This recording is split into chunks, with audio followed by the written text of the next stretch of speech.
Hello children, how are you all? I hope you are fine and safe. I am Dakshayani, handling biology from Bardasnath Metric Higher Secondary School, Arakonam. Children, today we are going to discuss the chapter 2 in 12th standard zoology. What is the name of the chapter, children?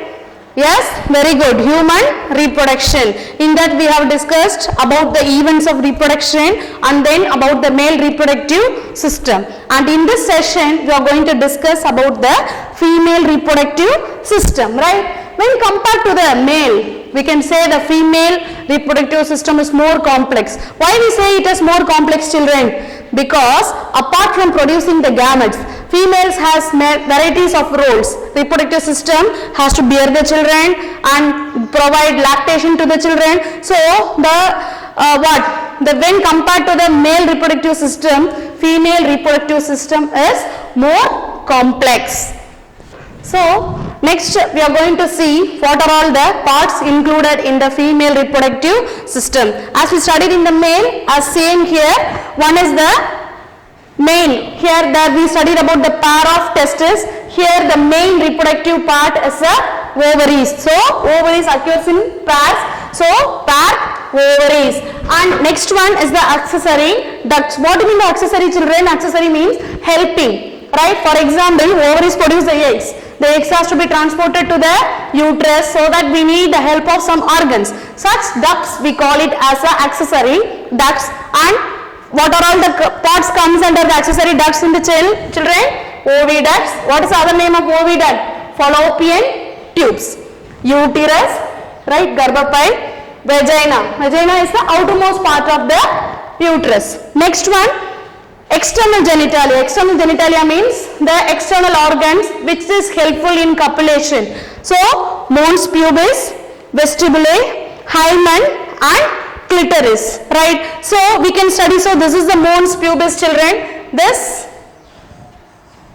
V-shaped part we call it as a mons pubis, and vestibule is the innermost part.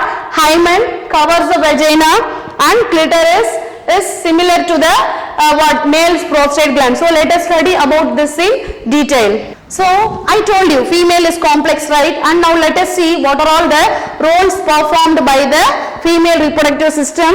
Here first, what is the diagram involves, children? Ovulation. What is ovulation? The process of release of gametes, that is formation of egg. That is a release of egg or ovum, we call it as ovulation. You see, the ovaries release the eggs. This is said to be ovulation. And after ovulation, what happens? Fertilization, right? The fusion of egg and the sperms takes place. Fertilization. The another role is the what? Pregnancy, right? What is a scientific term for pregnancy, children? Gestation. Gestation. Gestation is a scientific term which we use to denote pregnancy. And what is this diagram denote? Childbirth. What is the scientific term of childbirth? Parturition.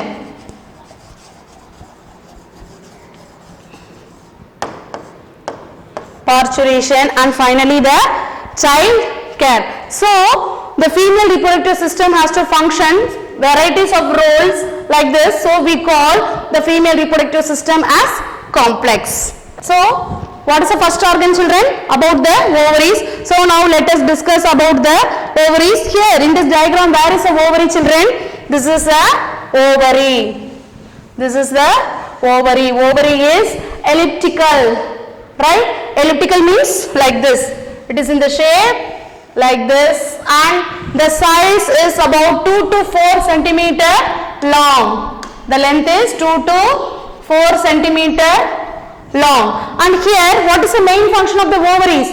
The main function of the ovaries is to produce the ovum. Ovum, that is a female gamete.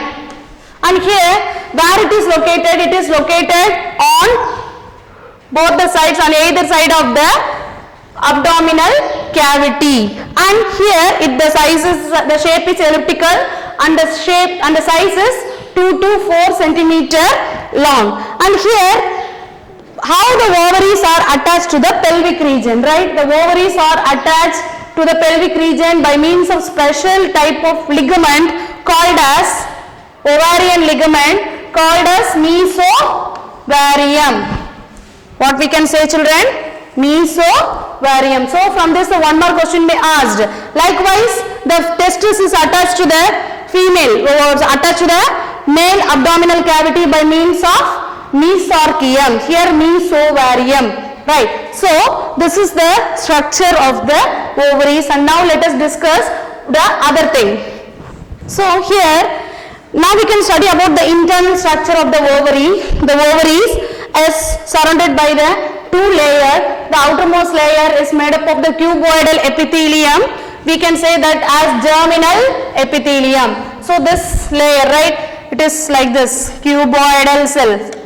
It is made up of, the ovary is lined by the cuboidal cells called as germinal epithelium, and below the cuboidal epithelium there is a covering called tunica albuginea. What we can say? Tunica albuginea. So this layer is a tunica albuginea which is inner to the cuboidal epithelium. So what are the two linings of the ovary, children? Outer germinal epithelium and inner, below that we can see the tunica albuginea. Yes, very good. In male also this tunica albuginea comes, right? Next one is that the stroma is differentiated as the outer cortex and inner medulla. What is the stroma? The thing which is inner to the layer, the inner part of the ovary, we call it as stroma, and stroma consists of two regions, the outermost cortex and inner medulla. So this is the cortex and this is the medulla, and here you can see the cortex is fully filled with the follicular cells. Right here the ovarian cortex appears to be dense and granular. What is the dense? Dense means adarthi, what, fully packed, right? And here, due to the presence of ovarian follicles in the various stages of development, you see this diagram, children. Here primordial follicle develops into primary follicle, secondary follicle, tertiary follicle, and later it becomes a Graafian follicle, and here the eggs are released and the empty Graafian follicle becomes a corpus luteum. So you can see the cortex is fully covered by the ovarian follicle cells. So we can say the cortex is densely packed. But medulla, there is no follicle cells. Medulla has only the nerve supply and the blood supply. The blood supply and the nerve supply to the ovaries are present in the medulla. So what is the difference between cortex and here, children? Here it is dense, but here it is made up of loose connective tissue. Here in the cortex what is present?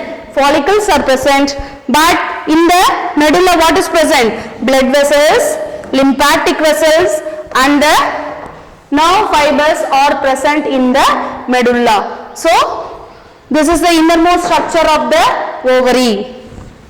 So what is the next organ, children? We discussed about the paired ovaries, about the outer and the innermost structure of the ovary, and now let us study about the accessory ducts. Accessory ducts, oviducts, uterus and vagina. So now let us study one by one in detail.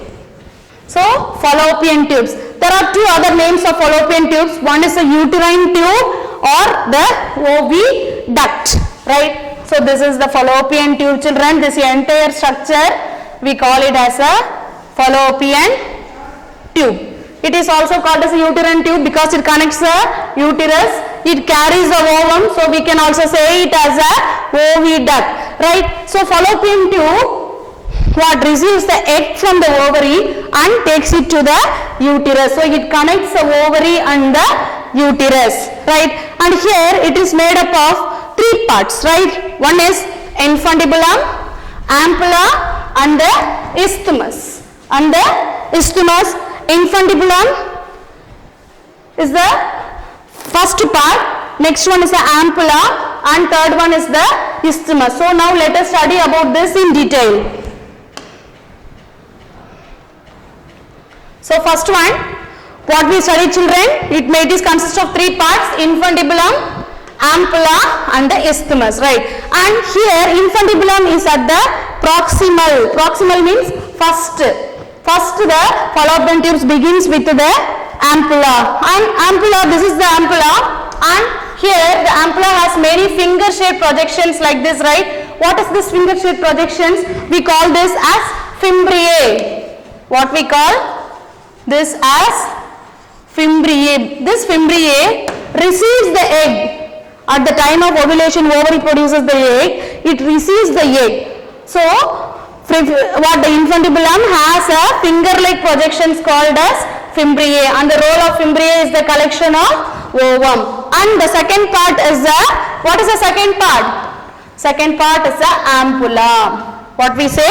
Ampulla. This ampulla is it is also used to transfer the ovum from the fimbriae to the uterus. And the next part, this we call it as a isthmus. When compared to the ampulla is somewhat wider, but isthmus is very short, very narrow in length, diameter, right? So, isthmus, it is the last part of the oviduct, short and thick walled, and it connects the ampulla and the uterus. So, these are all the three parts of the fallopian tube. So, what is the next part, children? Harish, what is the next part? Yes, very good, uterus. So, now let us see about the structure of uterus. So, what is the common name for uterus? We can also say it as womb. In Tamil, we can say uterus garbhapai, right? And here, uterus, this is the uterus, children. This is the uterus. This is the side view of the female. So, this is the uterus. Uterus is hollow. What is the hollow? Nothing is inside, and hollow, thick wall, made of muscles and highly vascular. Highly vascular means rich in blood supply and inverted pear-shaped structure. Have you all known the structure of pear, children? Pear means what? This berica, right? So it will be in the shape of inverted pear, like this. The shape of the uterus will be like this, right? So we can say it as an inverted pear shape, and it is located between the urinary bladder and the rectum. Which is the urinary bladder here? This is the urinary bladder and this is a rectum, right? In between both the organs, what is located, children? Uterus is located. So this is about the location of the uterus. So here, now let us study what are all the parts included in the uterus. And here, this shaped structure, we call it as a fundus. That's a rounded region superior to the uterus. We call it as a fundus, and majority of the female reproductive system is constituted by the uterus only. And uterus, it has a cavity in the middle, uterine cavity. Here, this is a place where the child grows, right? And uterus opens into vagina. This is the outermost part of the uterus. This is the vagina, and the part which connects the uterus and the vagina is the cervix. What we say? Cervix. Cervix, there is another name for the cervix, children. Birth canal.